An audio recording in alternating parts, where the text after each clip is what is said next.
Today's going to be a little bit of a psychology lesson. We're going to be talking about the power of collections in your product suite. That's right. We want to tap into the natural inclination all humans have to collect things. And we're going to look at what that might look like with your farm products. Let's get started.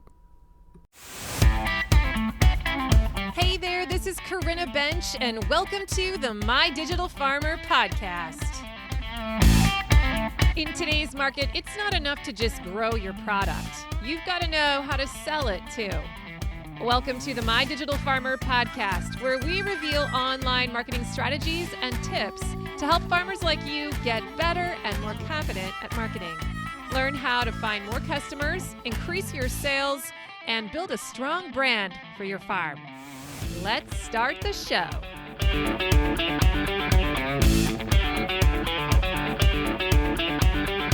Welcome to episode 299 of the My Digital Farmer podcast. I'm your host, Corinna Bench, one of the farmers at Shared Legacy Farms out in Elmore, Ohio. I'm also the founder of MyDigitalFarmer.com, which is all about trying to help other farmers get more confident in their marketing and sales strategy so that you can grow a profitable business. How's everyone doing today?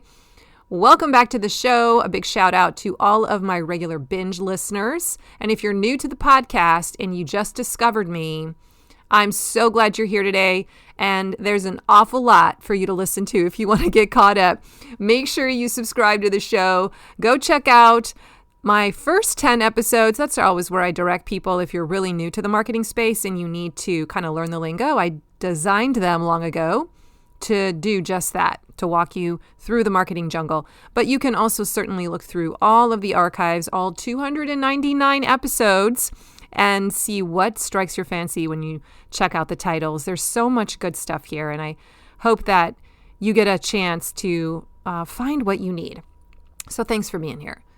Now, if you also need additional help, you can get onto my email list by going to mydigitalfarmer.com/subscribe. And when you do, I'm going to send you an email roughly every 5 days for the next 3 months. It's going to give you exactly what you need to learn the ropes of marketing. I'm going to direct you to some of the best podcasts, influencers you should be following, key principles you need to know, foundational stuff. And if you just open those every single week for the next 3 months, you're going to be pretty far. So definitely subscribe, mydigitalfarmer.com/subscribe. Today's episode is sponsored by my friends at Local-Line. If you're like me, winter is your downtime to plan and prep for the upcoming growing season. Set yourself up for success with Local-Line, the best sales platform built for farms. Local-Line is the most comprehensive software for farmers and food hubs that's out there, selling direct to restaurants, schools, wholesale buyers, running a CSA, and more. With features like eCommerce, automated inventory management, they have subscriptions, a box builder, point of sale, and more. Local-Line helps you grow sales. It saves you time and streamlines your operations. In fact, on average, this is cool, farms that use Local-Line grow sales by 23%, and they increase their average order size by 9.5% annually. So, ready to switch to sales software that does it all?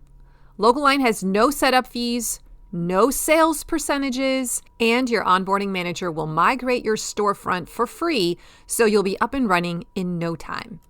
As a podcast listener, Local-Line is also offering a free premium feature for 1 year with your subscription when you use my coupon code MDF2025.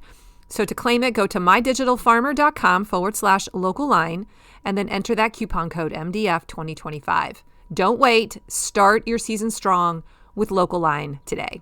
And now back to the show.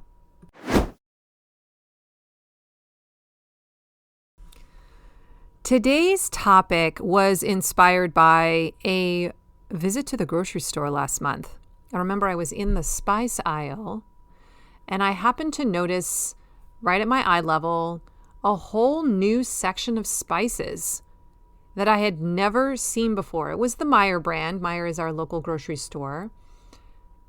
And this must have been Christmas time, because as I'm looking at the photos that I took of those spices, some of them seem to be Christmas related. But I was struck by how many new spices there were, how colorful they were, and the fun names that they had. So listen to this. I'm actually staring at my iPhone right now. I was so struck by this moment that I took photos so that I could talk about it with you guys in an episode. So cinnamon roll, s'mores, snickerdoodle, avocado toast, bacon flavored salt, cherry balsamic, Chesapeake Bay style, chili lime, sriracha, dill pickle flavor, hot honey, ketchup flavored, Nashville style, and zesty ranch. Okay, this was just so fun. I thought to myself, first of all, kudos to whoever decided to name them this way. They were named so well, but the colors were like off the charts. Some of them almost looked fluorescent, oranges and yellows right next to each other in these contrasting pairs. And here's why I took a photo of it, because I noticed that I had a emotional reaction to seeing them there. They were so beautiful. They pulled me in. And I don't buy like loads and loads of spices. I'm not like the girl who has tons of spices in her spice cabinet, but I wanted to be in that moment. I just felt myself being called, buy me, because there were so many new ones, because they had so many fun names. I don't know what it was, but I had this urge to collect them. And that's what I want to talk about today, because I noticed that particular feeling coming up in me, and I thought, oh, this is how they get people to buy. This is brilliant. They create a whole bunch of different varieties because they know that we will want to collect them. Today's podcast episode is all about this concept of product collections and why they spark interest in your client and how you can maybe leverage them, use them to get people to spend more or to purchase something they might not have wanted to purchase before and try out your stuff. So in this episode, we're going to talk about how collections can boost your farm business, your bottom line, how they actually also end up inspiring customer loyalty and drive your sales higher. So let's start out first by just defining what a product collection is. It is a group of related products designed to complement each other and encourage buyers to collect them all. Have you ever heard that phrase? It brings back so many memories when I was a kid. I specifically remember when we were younger, walking home from school, and there was a Circle K gas station on the corner, and my brothers and I would go inside, and we would always buy a pack of baseball cards. My brothers were huge baseball card collectors. I would just buy them for the gum, and then I would give the cards to my brother. But they were collecting these cards, and my brother actually has a complete collection for several of those years, and he spent some decent money at one point in his life trying to get certain cards that were missing. And he would organize them in these big binders. He would reorganize them for fun in different ways. Like, we were all in, and we would play games with the baseball cards. Anyway, it was a big deal. And the reason why we bought these packs of baseball cards every single week was because we were trying to fill his collection. We fell into that marketing sales strategy. I want you to think about something that you collected when you were younger. I'm sure you had something. Maybe you have something you're collecting right now. Maybe you have a lot of farm tools or, like my husband, farm equipment. I joke with him that our driveway just keeps getting filled with more and more pieces of machinery and that we need to start selling some of them too. But think about what is the thing that you were collecting and what drove you to keep going back and getting another one. I'm thinking about my boys right now who, when we were maybe about 3-4 years ago, when we were homeschooling, they were really into this book series called The Wings of Fire. And if you are a mom with, boys that are in the middle school age or 5th grade, this is a great series. This is about dragons, and my kids have read every single one of them. I think there's 14 or 15 books now. And they've read them all 7 times. And every time the author releases a new one or a new arc, they go back to celebrate and they read all 15 of the ones prior again. So they are hardcore, and they have purchased, I think we have a blanket with a Wings of Fire character on it, bed sheets, all kinds of stuff. So Wings of Fire, definitely a book series. And then my youngest son got really into the Warrior Cats books. And oh my gosh, that was ridiculous because there's 85 of those, maybe over 100. We don't own all of those, but if it had been up to him, we would have collected them all. And then, of course, we can talk about our Lego collection because it's ridiculous. And I know I spent at least $5,000 on Legos over the course of their lifetime. I don't regret that one, though, because that has turned them into creative engineers. But we have this desire to just keep getting more, especially if they are packaged and presented to us in such a way that they belong in a collection. And it's clear that we should collect them all and finish it out, right? Round out our collection. So why are these collections so powerful? What's working on us in our minds? And I want us to kind of think about what are the implications for a business owner if you're selling something? How can we be aware of this principle and, use it to inspire people to try other things in our product suite? So in the psychology world, people love the psychology of completion. They want to collect a full set. And you will spot this in yourself. Now that I've talked to you about it, I want you to pay attention to how that's triggered in your life on a daily or weekly basis, because it comes up for me quite a bit. Whether it's things I want to purchase or whether for me, it's reading. I like to go to the library and I like to find books that are in trilogies. And as soon as I start a trilogy, I've got to finish the whole trilogy, but it shows up in a lot of other places.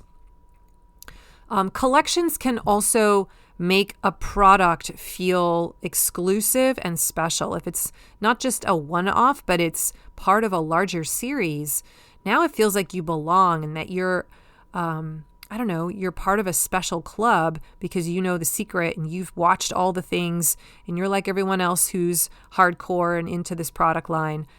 And it gives you a special status and exclusivity. Product collections, though, also create natural upsell opportunities.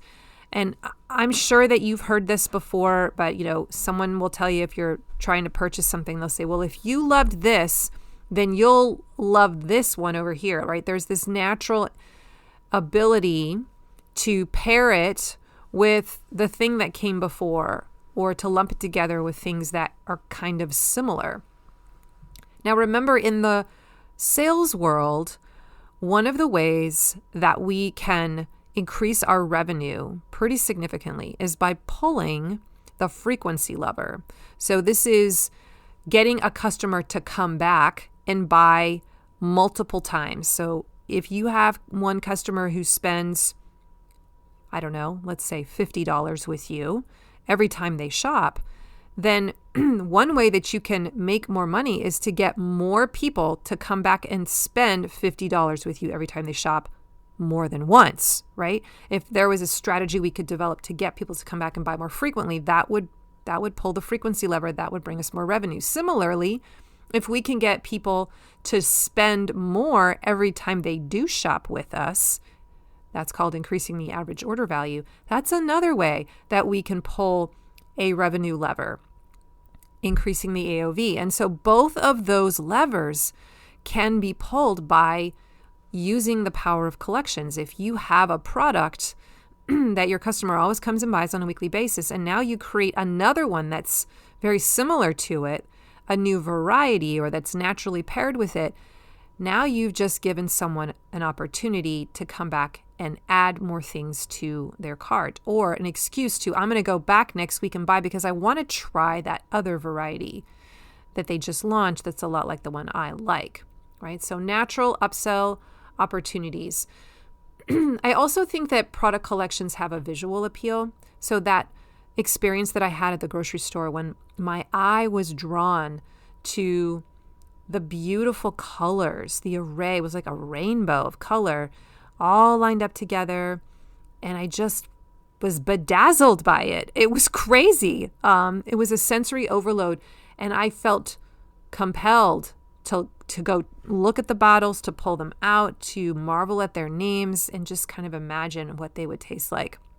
Right? So there's a visual appeal that comes with this. When you do a good job with your branding or your labeling or the placement or the colors, that can draw the eye in and be very attractive.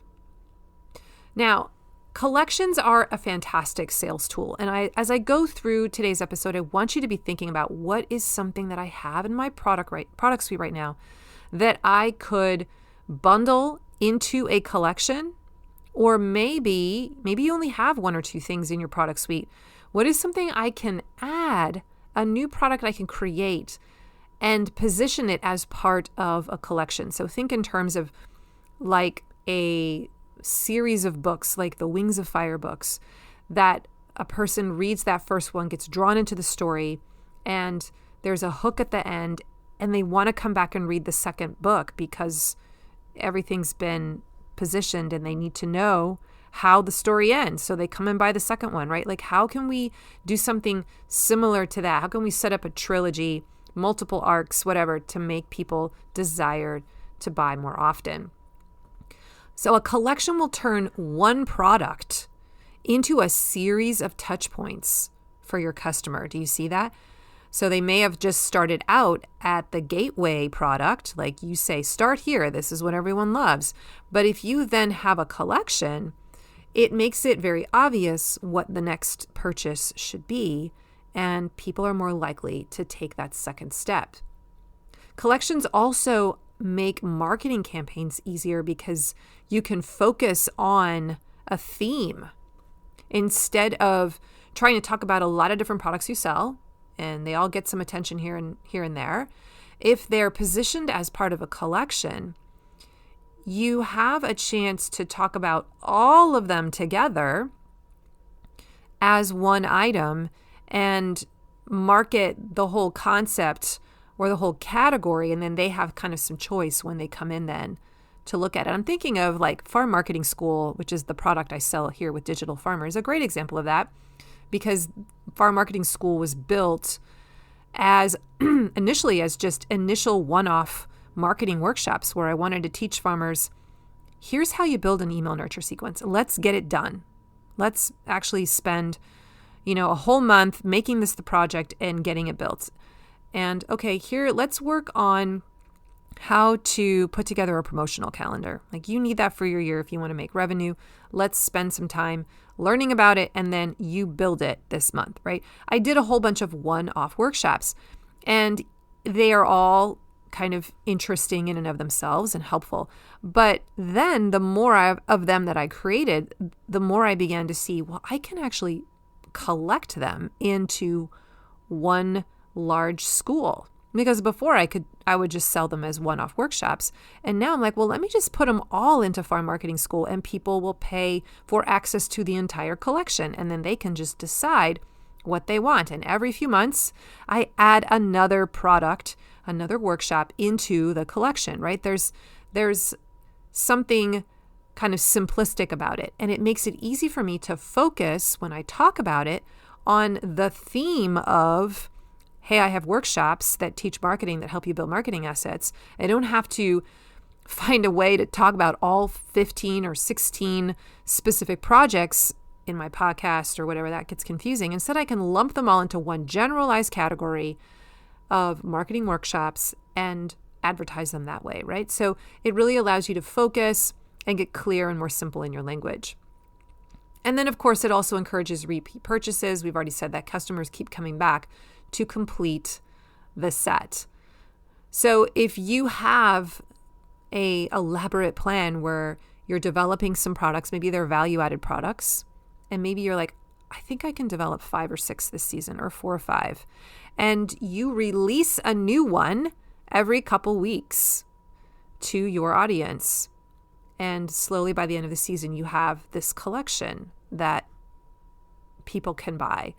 That would be an example of leveraging this as a sales tool. So I wanted to try to think of some examples of collections in e-commerce, and I'm sure that you can think of some, but the ones that came to mind were like seasonal spice blends, flavored salts, sauces.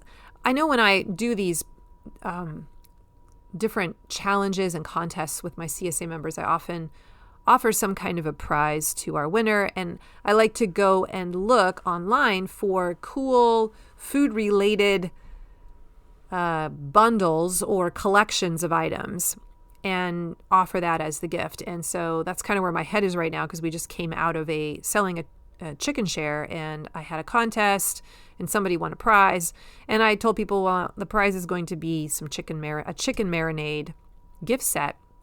And it was really fun to go online and try to find, what are some collections? How can I collect a whole bunch of different types of marinades and put them into one basket? Or has somebody already done that for me where they've basically bundled it as a gift set? And there were all kinds of other options out there. There were spice blends, flavored salts, right? But for a farm business, what could that look like? I just think the possibilities are endless, especially in the value-added space. There are so many things so many different condiments that we could play around with. I was thinking of our trip to Kentucky, our vacation to Kentucky 2 summers ago, and how we discovered this soda called Ale 8, which if you're from that part of the country, you all know what I'm talking about, and you're nodding your head up and down. It's a delicious drink, kind of like a ginger ale. And you can only get it, at the time you could only get it in Kentucky or maybe just outside of the border of Kentucky. I think now you can probably buy it on Amazon. But they had a special limited edition blackberry soda, Ale 8, that was in the stores at the time, because we were there in July, which is blackberry season. And I found myself, because I turned into a super fan, we fell in love with the stuff and we were buying it all week. And I found myself wanting to hoard some and bring back not just the classic original flavor, but all the different flavors that were offered, and especially the blackberry soda one, because I knew that it wasn't going to be around forever, and that one would be really hard to probably ever have again unless I timed my vacation just right. So I want you to just think through the lens of the stuff that you sell. Where do you see the possibility to create a collection? And what could that look like? This might mean you have to create a new product. Another thought is you could go and do some research. What do other farms like you sell in terms of collections? How do they bundle things?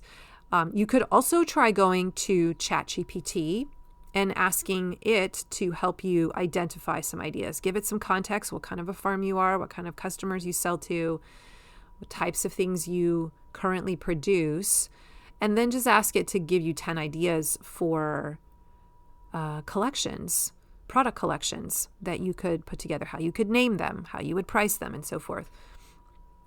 But for me, like herb bundles come to mind, soup starter kits, which could be like a mix of root vegetables or stocks or seasonings, even like your best of fill in the blank, or Farmer Kurt's favorite fill in the blank, Farmer Kurt's favorite tomatoes. We could just have a whole collection of all the different weird, cool heirloom tomatoes, and that could be one giant product. or we could sell them individually and encourage people to try a new one as they release every single week, right? Are you catching this here? So by having different varieties of things, sometimes bundled, but sometimes also offered individually so that people can come back the next week so that they can try the next one, you're encouraging this repeat habitual behavior of buying from you on a more frequent basis, or you're encouraging people to put more things into their cart when they buy. They're buying something that's got a greater value because it's a bigger bundle. And in either of those cases, you are increasing your revenue, which is what this is all about. So collections are a great way to practice growing your revenue number. Preserves and jams in coordinated flavors. This is another one that really pulls me in when I'm shopping at the market or at the store. I love to just look at all the different flavor combinations and the different honeys that are out there. Oh my gosh, don't even get me started.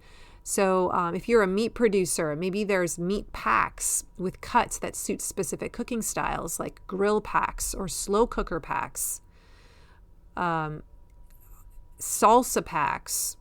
Yeah, even just in my journey of food sensitivities, I'm thinking through that lens now, like, is there a way that we could create collections of products that speak to people with food sensitivities and use some of the language that they would recognize? So FODMAP friendly. If you don't know anything about food sensitivities, you won't know what a FODMAP is, but like low lectin, I don't know, we have mushroom enthusiasts and we have kind of a mushroom line. So is there a way that we can create product bundles around mushroom products, all things mushrooms, right? So people will want to collect everything in the mushroom line. So how do you find your collection idea? Let me just give you a few thoughts. The first tip here is to look at what your customers already love. That's almost like a validation point. And this is a really important concept. I should probably do a whole episode just on product validation. But in the marketing space, before you produce a product, before you invest a lot of time in developing a new product and bringing it to market, you really ideally are supposed to test it out on your crowd on like a smaller level. And what that does is it validates or invalidates your product idea. It would be the worst idea ever, right? To spend all this money and time on a particular product launch and have a whole bunch ready to sell and then put it out there and it's crickets. You only have a few people that buy it. So you want to have a validation process to test the waters and see if this is actually a good idea. And this is why, looking at what do your customers already purchase? What are some of the favorite things? Going to them with this idea, what would you, asking them, like, what else would you like to see? Or if you have this idea, bringing it to your clients and saying, would you be willing to test this, be a beta tester? Today's podcast is sponsored by Farm Marketing School. This is my monthly online membership program for beginning to intermediate farmers that's designed to teach you the ropes of farm marketing, but also, more importantly, to help you actually build the most essential marketing assets that you need to have in your farm business if you want to thrive.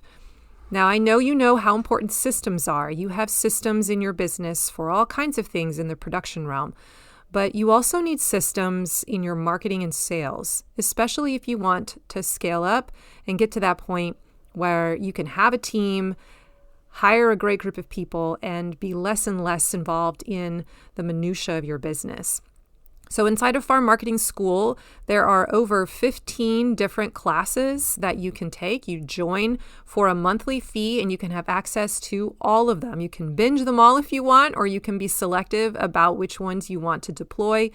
They're each designed to take about 30 days, and you watch the training video, and then you actually build that particular marketing asset, whether it's updating the homepage of your website, or it's writing an email nurture sequence, or it's practicing writing a weekly email really well, or building out different kinds of promotion offers. So many different projects inside of there. I also give you a resource folder with examples and templates to shortcut the process. Sometimes I have bonus videos that give you a step-by-step of how to do the tech work. It's really good. It gets really high marks. So I encourage you in your off season to take some time and invest in building out the sales and marketing systems in your business. To join Farm Marketing School and try it out for a month, head to mydigitalfarmer.com/FMS. And now back to the show. Also think about products that naturally complement each other, because it's going to make it a whole lot easier for you to pair those items together, or to say, well, if you liked this, you'll probably like that. Consider seasonal trends or events. This is where holidays can help you. Holiday themed collections go really well. Or if somebody is looking for a gift at certain times of year, then you can be thinking through the lens of what does this gift need to accomplish for the buyer during this season, during the time of Mother's Day, during the season of Christmas. I'm always harping on advent calendars, but I feel like that is an untapped template that we could be leveraging as farm businesses, is coming up with some kind of a bundle that basically takes a lot of our products or some of our favorite products, maybe not even things that we actually produce, where we bundle them all together and say, here are my favorites, or here's a sampling of our cheeses in 24 little windows, right? I've seen that with beer and with wine, like 24 different samples of beer and wine. And those are collections. And that's one of the reasons why advent calendars do so well, or the 12 days of Christmas type of products. I think why they do so well in our culture is because we like collecting things, and we know we're going to do this thing for 24 days, or we're going to open a window, and that's just kind of a novel way of doing it. So consider seasonal trends, and then start small.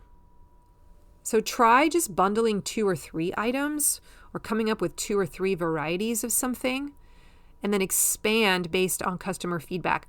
I also think it's a great idea just to go and research other markets, other grocery stores. We're currently working on developing a prepared foods line, like a value-added type arm in our business, which I'm really excited about. I'm also nervous about it. I'm expecting there to be some bombs, but also some really big wins. But one of the things that I'm trying to figure out is what are we going to develop? What products will do well? And at the beginning, I'm like, I don't even know. I don't even know what you could sell. I watched my share of value-added workshops that farmers have presented, so I have kind of a running list there. But I had this idea, well, I'm just going to go to Trader Joe's, and I'm going to walk around the refrigerated aisle, and I'm going to see what kind of stuff are they selling there. And when I see a particular item, how much of that item is actually in stock, because that will give me a clue as to how much of it sells in any one given day. So if there's a large volume of that particular item on the shelf, then I know that it moves quickly and that it's popular, right? So that might be something you could do too, is just to figure out as you're doing product development, just take a look at what are the things that are currently for sale at some of these markets and lump them into categories, and then just be like, what am I excited about?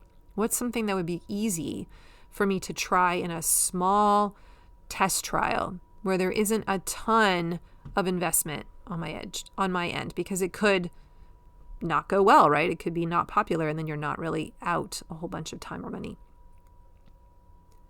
And then be aware of the visuals. So products that have really strong aesthetics are going to make better collections. So, when you think about the medium of books, like the book cover matters when you're putting a trilogy together. Or, when you look at the Wings of Fire series, the covers are all done by the same illustrator. They all have the same style. It's always this gorgeous, bright picture of a dragon, and it just pulls you in, and you just kind of want to collect them for the art of the book cover itself. But like that whole story at the beginning with the spices. Like they were just they were bright, they were gorgeous. The branding and the labels were drawing me in. So be thinking about your product. Is it pretty? Does it have an aesthetic, a visual appeal? Because that will help you. Brand them with some catchy names that will either hit on an emotion or bring back a memory or suggest a purpose for it. Now, remember I was sharing some of those names of the spices, like cinnamon roll. They could have just said cinnamon, but they said cinnamon roll. And that immediately brings me back to my kitchen when I was a kid and we would eat cinnamon rolls. And then it suggests to me how I could use that spice to make cinnamon rolly type things, even though I could probably just buy cinnamon. That's what I usually do when I make cinnamon rolls. I buy cinnamon. What else is in the cinnamon roll spice? I didn't even look, but it's suggesting to me you should make cinnamon rolls tonight, right? So the name itself can evoke emotion. It can suggest how it should be used. That one that was for s'mores, brilliant, right? Oh, let's use this the next time we have s'mores. Wouldn't even occur to me to use a spice on s'mores, but now, because it's named that way, I have that suggestion. Let's see, share the story behind the collection when you're marketing it. So why was it created? How is it meant to be used? As you're beginning to launch it or pitch it, don't forget, like, you have to talk about it. You have to kind of give suggestions for how it should be utilized in the kitchen. But it's also just interesting to be like, if there's a cool story for how it came about, talk about that. Show it. If you're using it in your kitchen in a unique way, explain that and give them ideas for its use. Offer discounts for purchasing the full collection. I think this is a huge one. I'm not usually a big fan of always using discounts because I think it trains the customer to wait for the discount. But if you have a lot of them in your collection, then yeah, maybe it's worth it to offer a discount, because what that ends up doing is getting the person to spend more in that average order value, right? It raises the AOV. And at the right kind of price point, that's definitely a good idea. And then finally, ask your customers to share their collection photos as social proof. I'm trying to think where I recently saw this. Oh man, I can't, the thing that comes to mind the most is like musicians. So like Taylor Swift, when she releases a new album, like everybody just wants to go and collect it and like say, I've got it. Like I've just purchased it, and they want to showcase it and show it off and let everyone know. There's this element when you're a super fan and a new product in the collection has just released. If you do your job right as a marketer and like kind of build a little bit of a pre-launch runway, and it's a big rah-rah event when you release it, like everyone runs to grab one, especially if it's like limited edition, and they can't wait to tell everybody, I got it. I've got it. Look, it's now in my collection. And sometimes they'll even showcase the entire collection of products that they have as like in a photo, or they'll talk about it. So use your customers' excitement and use their user-generated content. If they take a picture of a meal using that particular product and post on it, well, then ask them for permission to have that particular asset so that you can repurpose it. Or you could even ask your customers, you could even plant some of them, reach out to 5 of your core customers and say, I'm going to give you this new variety in the collection for free. And in return, I'd like for you to leave a testimony or, go onto social media and talk about it, right? Create an arrangement in advance so that they help you promote it. Okay, so to recap, collections, they are a brilliant way to engage customers. They are a brilliant way to drive repeat business and to increase that average order value. I want you to really think about, how can I create a collection in My Farm business. If you don't have one yet, and I'm kind of raising my hand here, like I don't feel like we have always aced this. And this is one of the reasons why we're excited about starting this prepared foods line, because I think there's so much promise here for attracting a new customer base, developing products that people will want to try and collect and add to what they're already doing with our farm, buying our CSA or just buying from our store.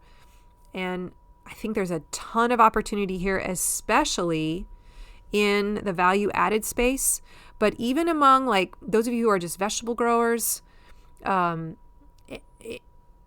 We grow multiple different kinds of beets, like even the option to collect a beet, a different variety, and try this beet, try the Cayuga, try the red, try the within the varieties of reds, try the golden, put them all together in one meal and on a platter, right? We need to coach our customers. There's lots of different taste variations among these different cultivars and help them discover that so that they want to ascend through your entire product suite, try every little thing until they find their favorites. That's sort of the goal. I think I'll end with this. In the marketing framework that I teach inside of our marketing school, there are 8 different steps that customers kind of move through as they go on a customer journey through your brand. One of those steps is called the ascension ladder phase. And this is towards the end. It's after someone purchases and converts for the first time, after they go through what's called the excite phase and they enjoy your product, they find value in it, they're all excited, they feel like they're growing, they can't wait to come back again. And then they come back because they want to have that feeling again. They want to buy that product again, or they want to try something new. And you as a business need to be there waiting with arms open wide with a ladder of products. That's why it's called the ascension ladder, to guide them through and say, and now you'll buy this, and how about this one? And how now this variety. And if you liked that, I bet you'll like this. And you just keep giving them product after product idea after product idea. And they just keep going through that circle of buying something, enjoying it, getting excited about it, wanting to come back and try again.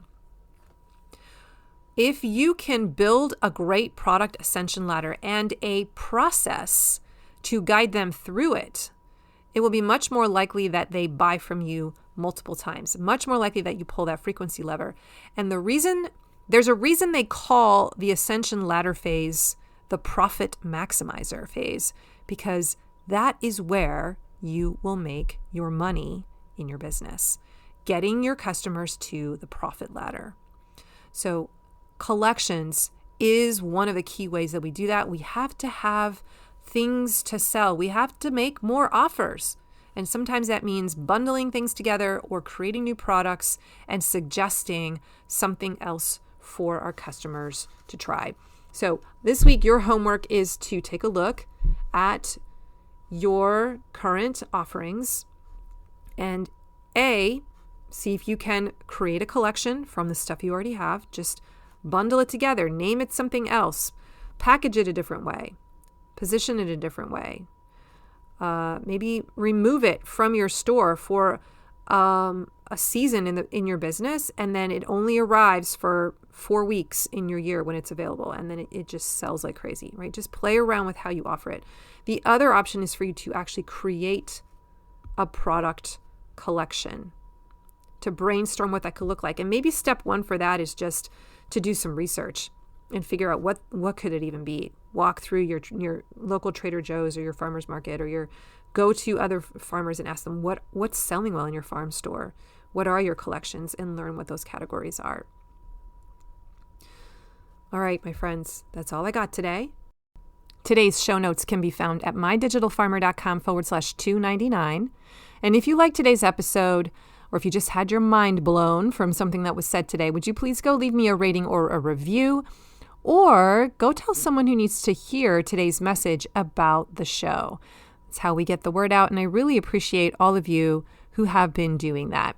Now, if you want to get onto my email list to get some more farm marketing wisdom and tips, I have some free stuff to send you to make your marketing better. And you can go to mydigitalfarmer.com/subscribe. I also invite you to go check out Farm Marketing School for a month and see if that particular resource will help you. I'm inside there every single month coaching my students, and you can learn more about that at mydigitalfarmer.com/FMS.